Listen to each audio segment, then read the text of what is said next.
it's cute that y'all think you're the heroes of this little adventure, but you're not. Welcome to Pandora, kiddos.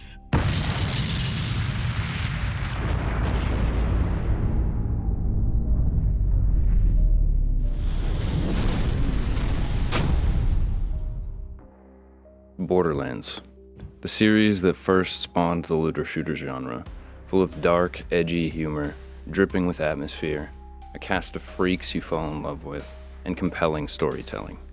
But then, Borderlands 3 happened.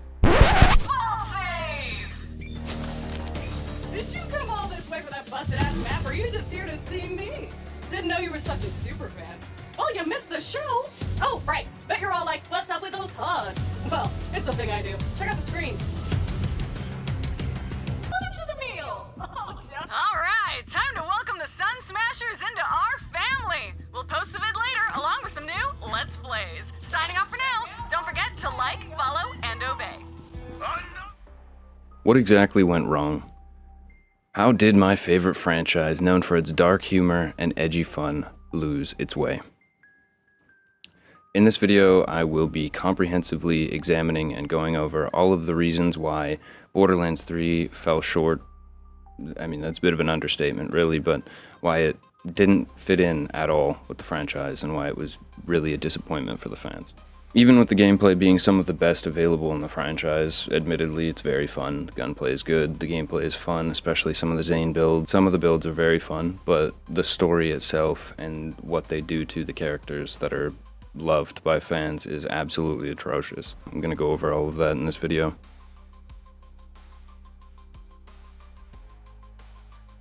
The year was 2009. Gearbox Software released a game that few expected to leave such a lasting impact. The original Borderlands introduced players to the planet of Pandora, a brutal wasteland full of bandits, monsters, and the promise of a mythical vault. But before Borderlands became the game we know today, it looked completely different. Originally showcased at GC 2007, early builds featured a gritty, realistic art style.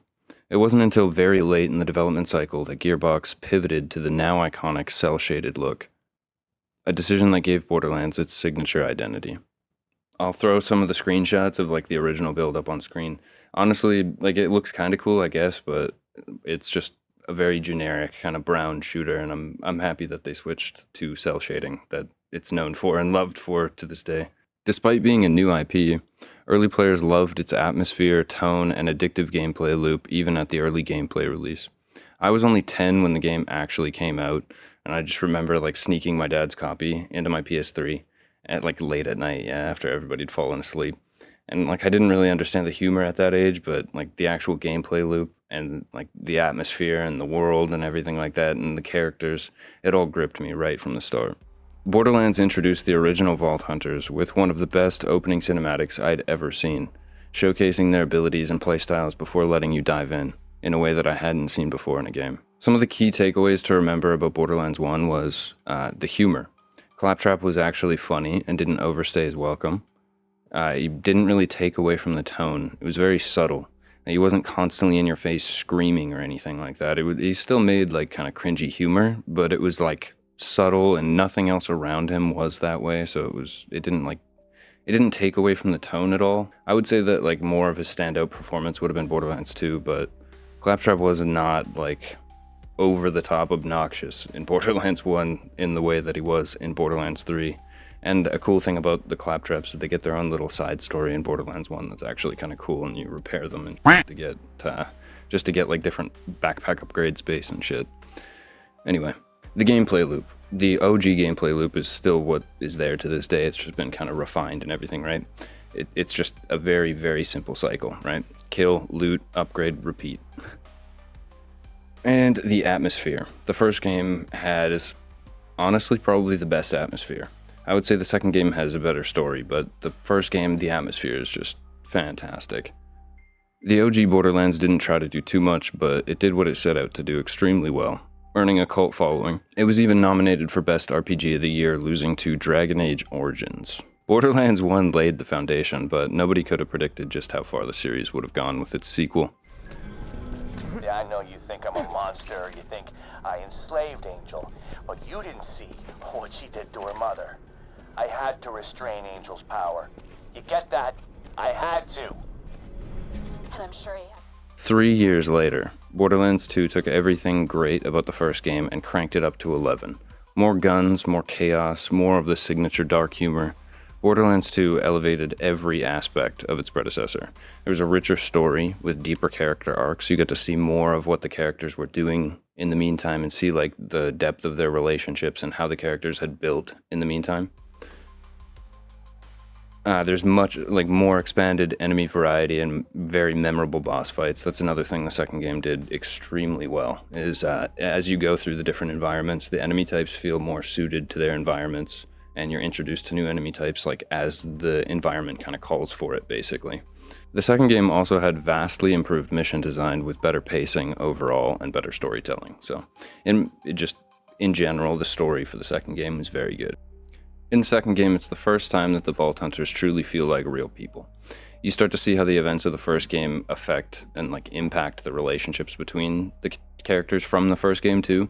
Not even just your playable characters, but the original Vault Hunters. Like Roland and Lilith, for example, had this weird relationship in the meantime that you uncover through an Echo series, and now things are a bit awkward.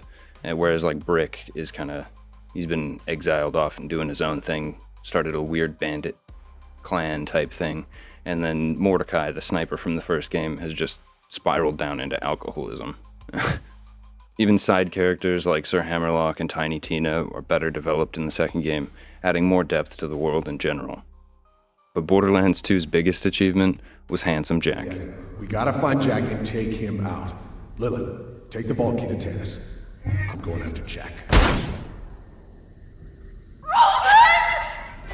So, You bastard! I'm gonna... language. What's that saying? Don't pick a fight with a man with nothing left to lose. See, I'm gonna show you just how much you have to lose, and I got the most powerful siren on the planet to do it with. From the moment you meet him, he's manipulative, charismatic, and terrifyingly human. His cruelty isn't just random, though. It stems from a desperate need to control his daughter, Angel, whose siren abilities accidentally killed her mother. Jack fully believes that all of his atrocities throughout the games are justified, making him one of the most compelling antagonists in gaming. Some of the memorable moments that really make Jack iconic is the dark humor. Throughout the series, you'll notice that he finds delight in a lot of the things that he does to the people of Pandora on his quest to open the vault and gain power as the CEO of Hyperion to control his daughter. He's also responsible for some of the biggest twists in the story that hit really hard, like Bloodwing's death and Roland's assassination. It was also just in part to Damian Clark's voice acting. The actual voice actor for Jack he perfectly captured Jack's descent into madness. Even years later, Borderlands 2 remains the gold standard for the franchise. Its DLCs, especially Tiny Tina's Assault on Dragon Keep, are still some of the best content Gearbox has ever made. After the high of Borderlands 2, though, the series hit a turning point. Released in 2014, the pre-sequel was definitely an experiment, filling the gap between Borderlands 1 and 2 after the fact, by exploring Handsome Jack's rise to power and becoming the CEO of Hyperion. It introduced some fun ideas that could have been explored a bit better, like zero-gravity combat, being able to play as Claptrap, and one of Jack's body doubles. However, it was pretty obvious that there was definitely a shift in tone, kind of leaning into Jack's gradual corruption, but it was definitely more campy, almost, is a good way to describe it. But ultimately, it just felt like filler. It wasn't a mainline entry in the series, and while it had cool moments, it didn't leave much of a lasting impact. With fans hungry for a true sequel, Borderlands 3 had massive shoes to fill. But what came next would leave many wondering, what the hell happened?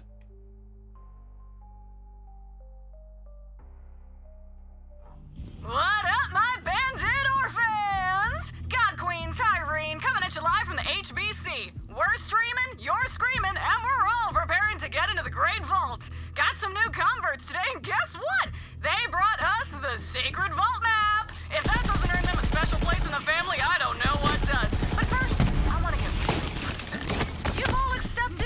When Borderlands 3 was announced, fans were ecstatic. 7 years after Borderlands 2, expectations were sky high.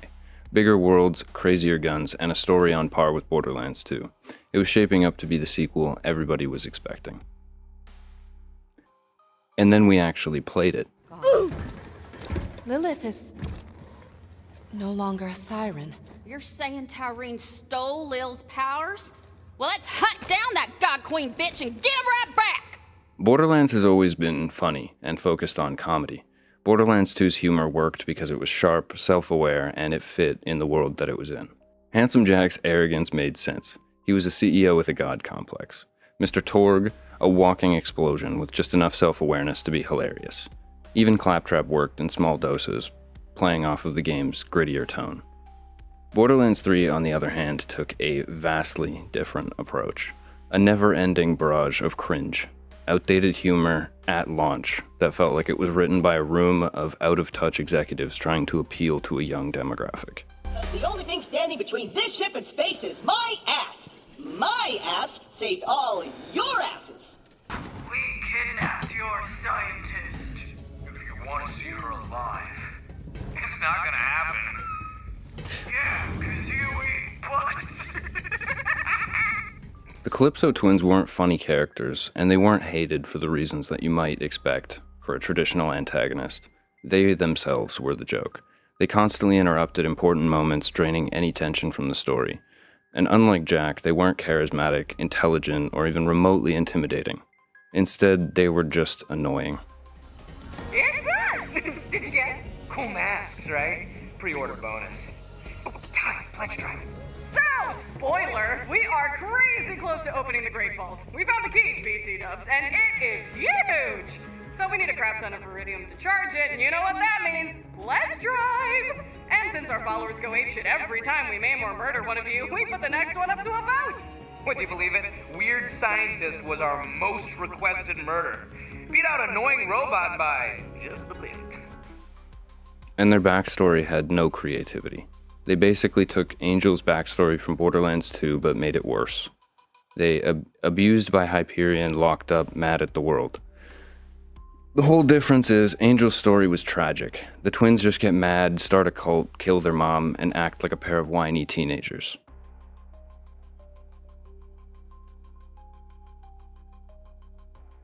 Another thing I want to talk about is the villains, just because Handsome Jack is really one of the key reasons that Borderlands 2 was so successful.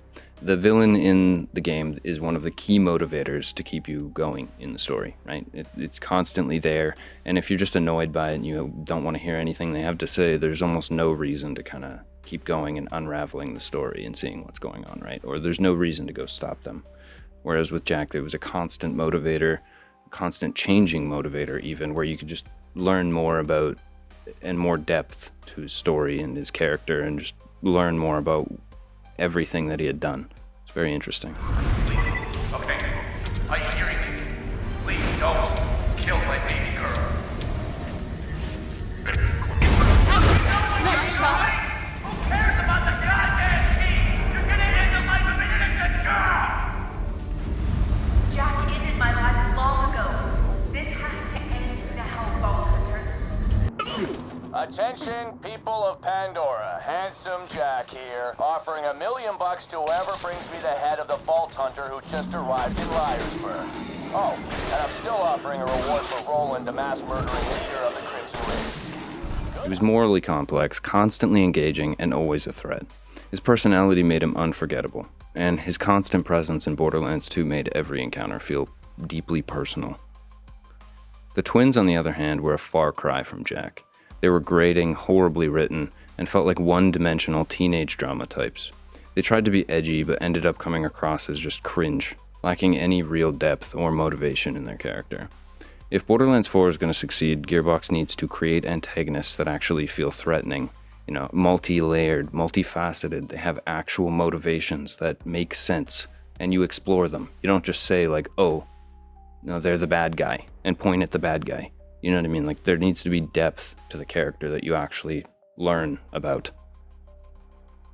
Following Handsome Jack was always going to be a challenge. But instead of crafting villains with any depth or complexity, Gearbox gave us the Calypso twins.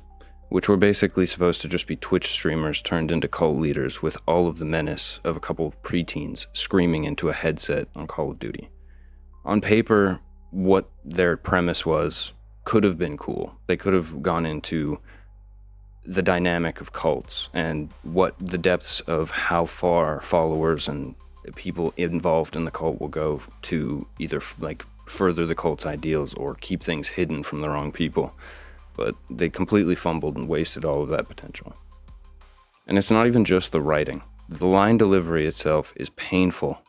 Tyreen in particular has moments where she could be developing depth, but instead she just whines like an edgy teenager.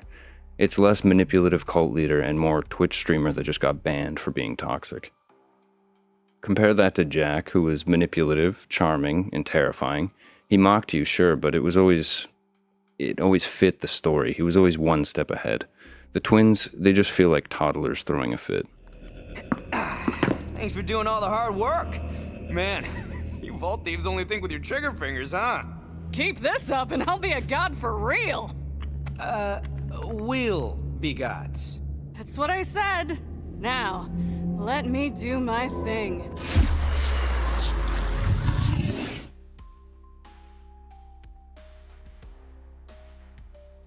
Now, Borderlands 2 delivered some of the most gut-wrenching deaths in gaming. Bloodwing, Angel, Roland, but they weren't just played for shock value.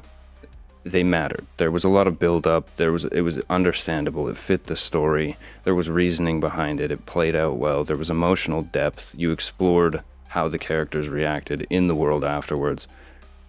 But Maya's death, it was rushed, underwhelming, and it exists only to prop up a character that nobody even wanted in the series. Maya! Ava, don't!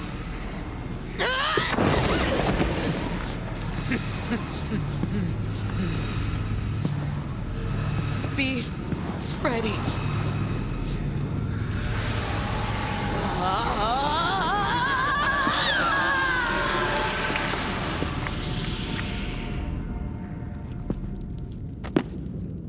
And instead of giving that new character any depth, they just made her this bratty, insufferable 12-year-old as if that's a good replacement for a fan-beloved character.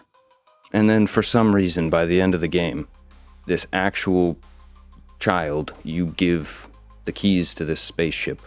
She gets control of the entire operation. She becomes the leader of the Crimson Raiders for whatever reason. And unless they're going to completely change what the story is focused on for Borderlands 4, that is probably my biggest worry, is the fact that you have an actual child in control of the Crimson Raiders at the moment. And also, Lilith, her role in Borderlands 3 should have been a triumphant return. She's the original Siren, like from the first game, and instead, in this game, she loses her powers at the very beginning. What are you doing? I can leech the power from any living thing. Even you, Firehawk. Legendary Vault Hunter. Slayer of the Destroyer. Firehawk. So many titles. So little impact. Well, I've taken your powers. Only to get them back at the very end, and then herself to blow up the moon.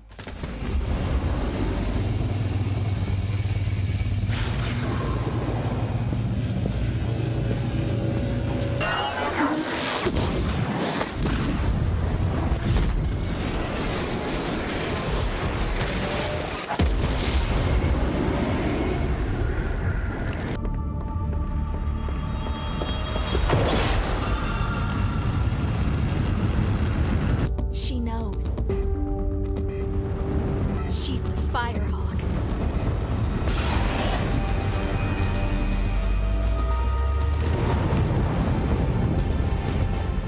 That's it. There's no emotional depth. There's nothing really there. The characters that are left kind of just like look up at the explosion and go, yeah, she knew. As if there was supposed to be some emotional depth to that, with no build-up, no explanation as to why that even did anything. Borderlands 3 also butchered returning fan favorites. Vaughn, which was a standout from Tales from the Borderlands, was reduced to nothing but comic relief. when there was definitely no additional comic relief needed in this game. Reese got the exact same treatment. His entire story arc is condensed into a weak side plot that was just played for gags. And Brick and Mordecai, they help you blow up a wall. Once. I'm not joking. The only returning character who actually got a decent arc in this game was Tannis, who secretly became a siren in the second game after Angel's death. It was kind of a cool moment, the reveal, but one good character arc does not make up for all of the wasted potential in this game. One of the biggest issues for the reception of Borderlands 3, though, would be that it did not know who it was for. The demographic was completely unclear. The game and its humor and the way it treated fan characters, it was clearly not made for fans of the second game or of the franchise. And the way that the story played out, it wasn't strong enough for it to be for new players. And it definitely wasn't for hardcore Borderlands fans, as every single returning character was mishandled except for Tannis.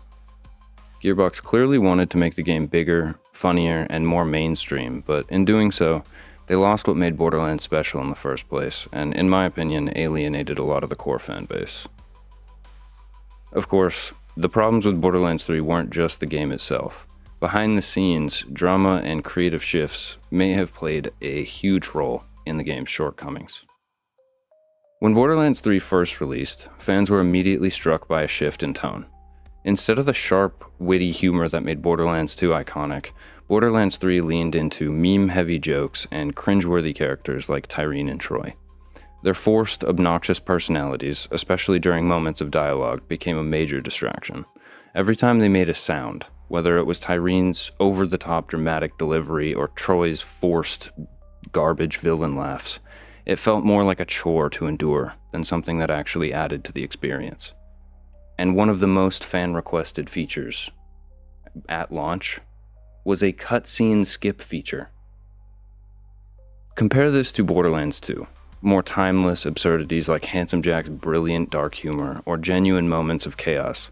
In Borderlands 2, you had characters that were memorable because of how grounded their madness felt, like Jack's threat to kill everyone you love when he actually had like an orbital cannon aimed at the city where everybody lived. It felt grounded in reality. Contrast that with Borderlands 3's lack of subtlety, where Tyreen's lines were riddled with unnecessary exclamations, and Troy's mocking tone just grated on the nerves. Behind the scenes, things were not much better. Mikey Newman, a former writer for Gearbox, openly expressed the creative struggles that followed Anthony Birch's departure. Newman said, I quote, "The team fell directionless without Birch. The absence of key voices left a void, and it shows in the tonal shifts that made Borderlands 3 feel out of sync with what fans loved about the original games." Looking at the script, it is clear. Borderlands 2 had moments that felt raw, funny, and dark, whereas Borderlands 3 had moments that just felt forced, loud, and desperate to stay relevant. It's not a matter of humor either. It's a matter of who they were trying to be, who they meant to be, who they were trying to appeal to, the tone, the atmosphere. Now we're going to talk about some other behind-the-scenes drama.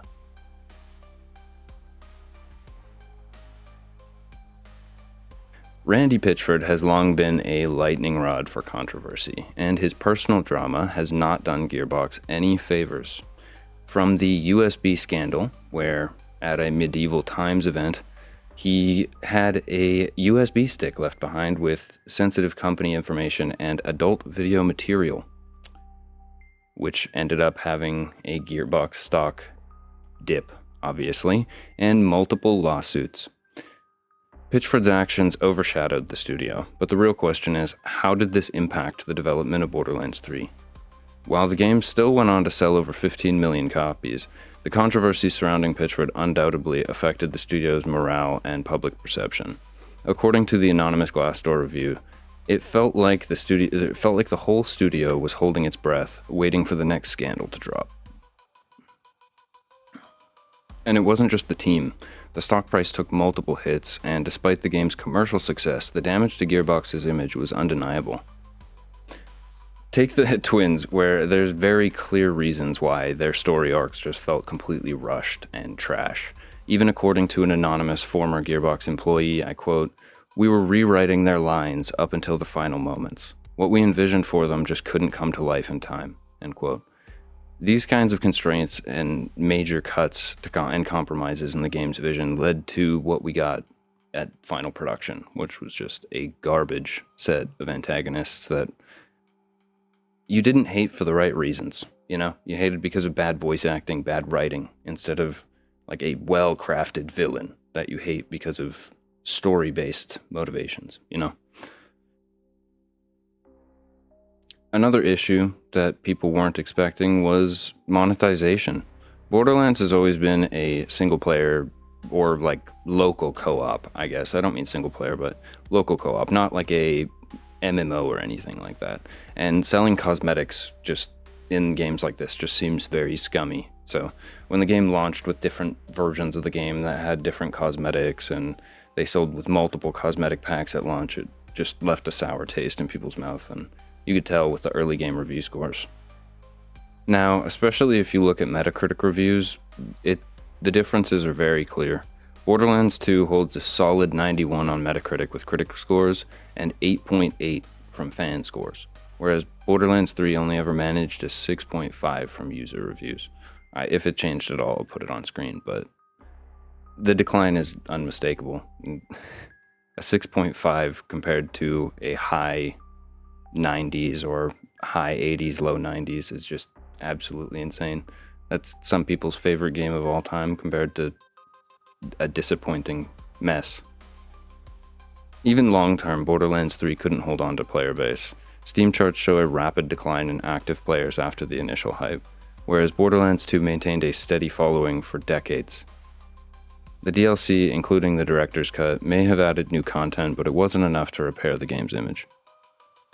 So what now for Borderlands? Do you think Gearbox can learn from its mistakes and rebuild the trust it lost, or will the shadow of corporate demands and poor decisions continue to haunt the series? The next Vault Hunt is already in the works, and I don't know. I haven't even wishlisted the new one, but it makes me sad. I don't even really want to say Borderlands 4. Just, I don't know. It's not like they hired the old writing team, so I'm kind of just scared. The gameplay should be good though, so if you're only looking for that, I mean, you can still pick it up, who cares? I'm worried as a fan of the series for the story. And now obviously the big question is whether Gearbox can recapture the magic of the franchise, or if they'll double down on the writing style and tone of Borderlands 3.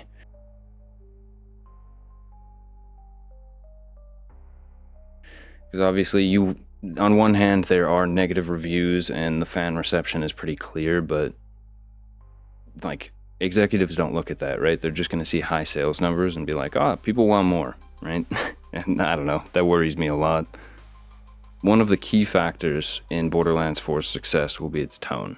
Whether or not some jokes land isn't really the biggest deal, right? Whereas if you go back and you see that the tone of Borderlands 3 compared to the rest of the series, it stands out like a sore thumb.